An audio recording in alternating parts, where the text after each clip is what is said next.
Mas, kita harus merubah lembaga pendidikan dengan ditambah ilmunya menjadi ada pelatihannya, ada workshopnya, dan ada pengkajiannya. Hingga produk akhir adalah knowledge. Bukan hanya sekolahan, bahkan Lemhanas harus menjadi lembaga seperti ini. Demikian pesan singkat di HP dari seorang pensiunan bintang 2 yang juga memiliki pengalaman di 3 negara sebagai atase pertahanan dan dubes di Tiongkok, Amerika, dan Inggris. Dia sangat ingin membuat lembaga think tank semacam Brookings Institute, Hudson Institute, Peter Peterson, Presiden Club, Noble House-nya Hong Kong, atau The Pyramids-nya Lee Kuan Yew. Dia tidak ingin menjabat, namun dia sadar bahwa Indonesia perlu memiliki lembaga kajian tingkat dunia. Di Indonesia ini kurang lembaga knowledge, karena knowledge itu hanya dipahami sebagai ilmu di sekolah. Benar, sekolah itu knowledge. Padahal bukan, pelajaran di sekolah bukan knowledge. Pelajaran di sekolah hafalan ilmu itu namanya masih data. Data digerakkan dengan pelatihan dan keterampilan berubah jadi informasi. Informasi itu juga masih belum knowledge. Informasi distrategikan dengan tindakan solutif yang baru, itu baru namanya knowledge. Sekolah itu data, sosmed itu data, berita itu data. Data diolah dengan keterampilan jadi informasi, informasi dikaji jadi knowledge. Jadi yang terjadi di dalam sistem edukasi di Indonesia adalah, kalau mau disederhanakan, sekolah itu sejak TK 2 tahun, SD 6 tahun, SMP 3 tahun, SMA 3 tahun, ditambah kuliah deh 5 tahun, 19 tahun sekolah. Ada berapa yang mempraktekkan membuang sampah di tempatnya, mengerti, tahu yang namanya ngantri, mengetahui bahwa sampah plastik merusak lingkungan dan tidak memakai plastik, menyadari bahwa karbon merusak lingkungan sehingga dia memutuskan tidak pakai bahan bakar minyak untuk mobil mereka, tetapi naik sepeda, jalan kaki, menanam pohon, dan lain sebagainya. Tidak akan jadi skill karena mereka tidak dilatih. Karena sekolah selama 19 tahun anak Indonesia hanya dicekoki data, tidak akan jadi gerak mereka itu. Gak mudah memang, gak gampang memang, dan hampir tidak mungkin dengan pola pikir anak bangsa Indonesia saat ini. Indonesia akan menjadi negara superpower di tahun 2045 kalau tidak diubah pola pikirnya menjadi orang yang memiliki keterampilan dan kemampuan mengkaji. Karena sekolah selama ini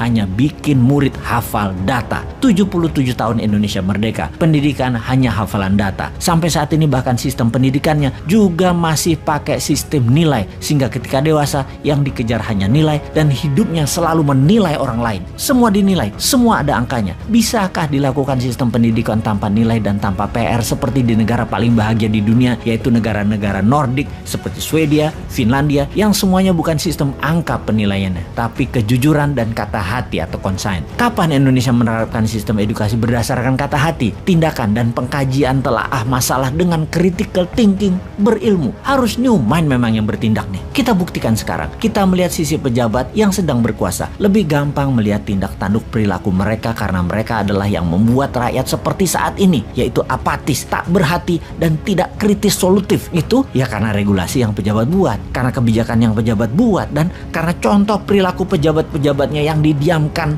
walau menyalahgunakan jabatan. Seharusnya dalam manusia yang berkesadaran tinggi, kalau salah ya minta maaf atau mundur. Budaya malu tidak ada saat ini, sehingga tidak pernah ada pejabat yang berkuasa minta maaf walaupun salah telak-telak. Di sisi lain, kaum oposisi deh, kalau mengkritik tidak memberi solusi, kalau beda pendapat baperan, mendendam dengan akan membalas nanti ketika berkuasa. Keluhuran budi seperti saat ini mungkin terendah dalam peradaban berbangsa di Indonesia sekarang ini. Keinginan berkuasa dan menumpuk harta masih ada dan tidak berubah selama lebih dari 400 tahun, walau harus melacur diri, menjual harga diri demi harta dan tahta. Belanda dulu tuh ya berkuasa lama karena inlander berkhianat melayani yang punya kuasa dan yang punya harta, dan kali itu penguasanya adalah penjajah Belanda. Lama inlander pejabat ini yang menekan rakyat sesungguhnya. Kesan saya mengikuti MMBC, saya mendapatkan aha momen menjadi manusia baru. Di sini saya dirubah, di-upgrade menjadi manusia yang lebih baik lagi. MMBC.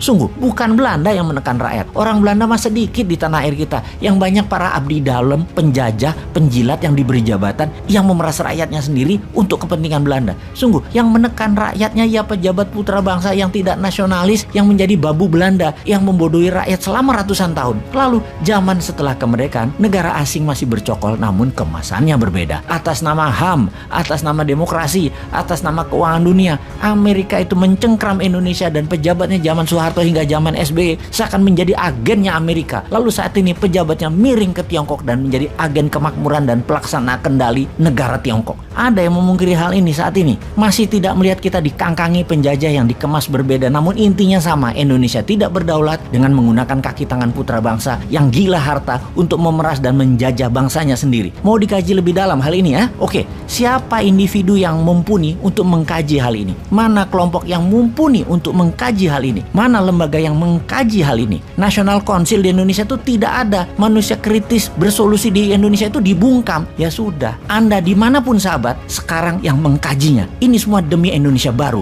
demi New Mind.